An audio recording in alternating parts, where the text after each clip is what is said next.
sa sandal ni. Kanu sa sandal ni.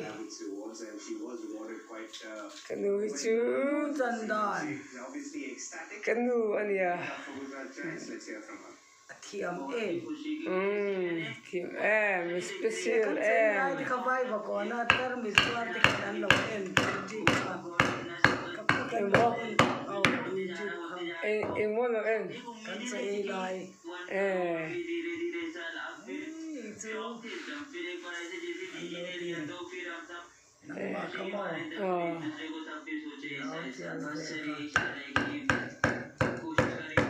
Saya ada lain mo.